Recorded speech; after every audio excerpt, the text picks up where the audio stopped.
Welcome to FKC Health, and thank you for your valuable time. We will be right back after this short intro.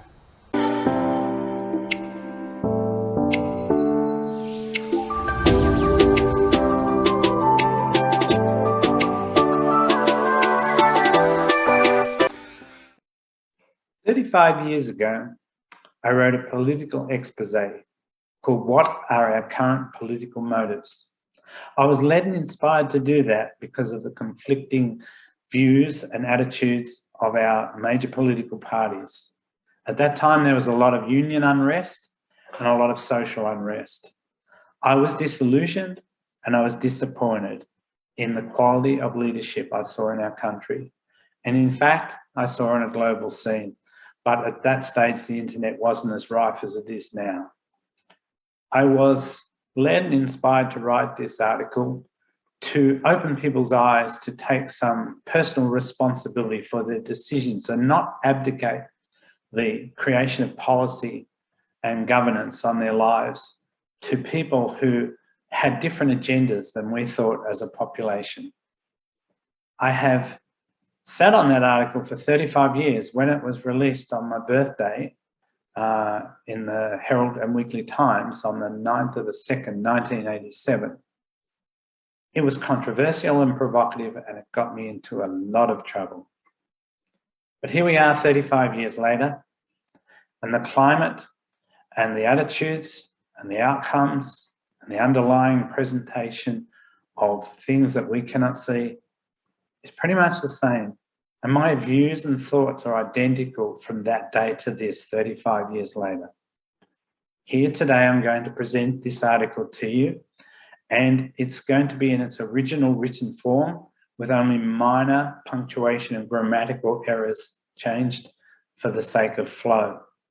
So I have renamed it Principles of Leadership and Politics, and I'm now going to read it to you now so that you can make some comments below and see how you feel about it. Most leaders and politicians, who are often weak and undisciplined, are just a representation of humanity's wants and lower gut desires. These are the people that support, give in to these desires, and are often the ones most likely voted into power. These types of leaders and politicians have no hope of enforcing inner self-control, restraint, and economic modes of living on people. They can only do that for themselves by becoming more aware of their own lack of self-discipline. It is up to each individual person to apply self-discipline and restraint onto their own personal greed, jealousy, desires, hates, and prejudices. Self-imposed government, along with the persistent seeking of a constant growing awareness of the degree and depth of our own ignorance, is the only hope for order and harmony, along with the future love of life within any close-knit society. Incompetent and unethical leaders and politicians to which the people unconsciously look to for guidance and direction are ordinary human beings with ordinary and common human faults. Therefore, unfortunately, they are not always a positive or dependable influence. They will always, as they have done throughout the centuries, continue to promote discord, chaos, and makeshift short-term solutions which never work. They create far greater impending problems. This dastardly process will continue to grow and subdue mankind so long as they lack the inner strength and discipline to first rule over their own lower nature and bring about real integrity. None of these suspect figureheads live up to the life they pretend to preach, but are constantly not practicing what they preach. Their influence is deadly and causes much widespread strife.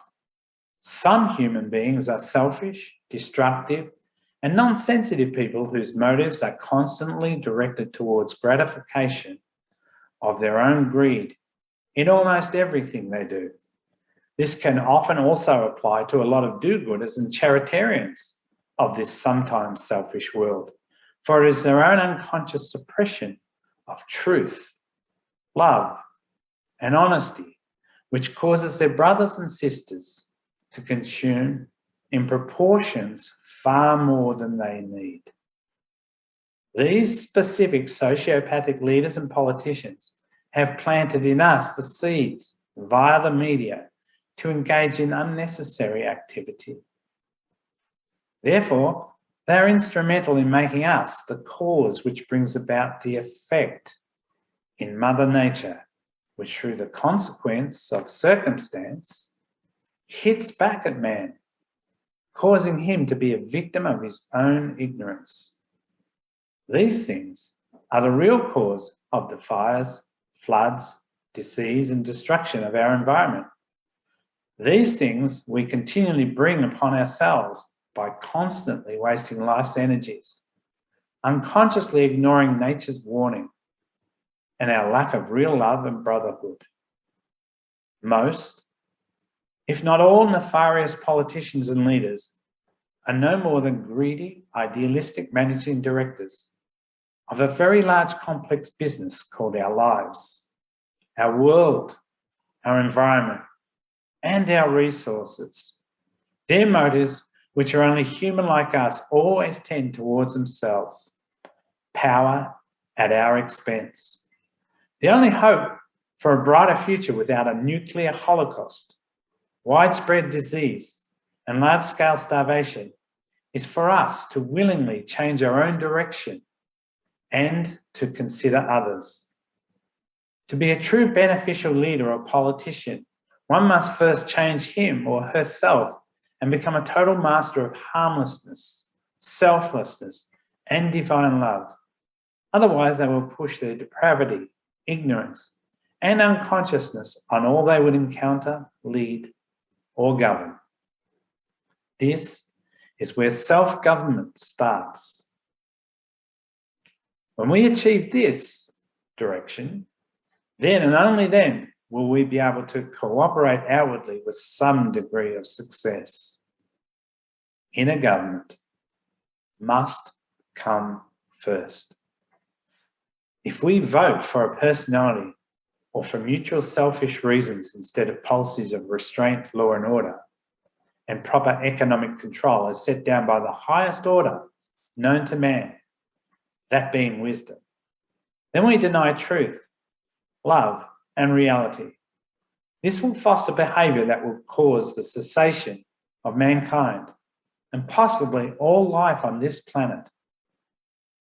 Just as a person can choose out of ignorance to commit suicide without any consideration for others, so can any nation, or more to the point, the whole of humanity.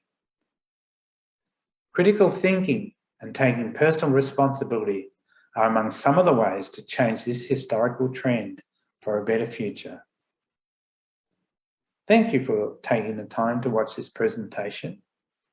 I hope that it will impact you in some sort of way to look into your past, present, and future and consider the implications of the decisions you allow to be made for you and the decisions that you will make yourself.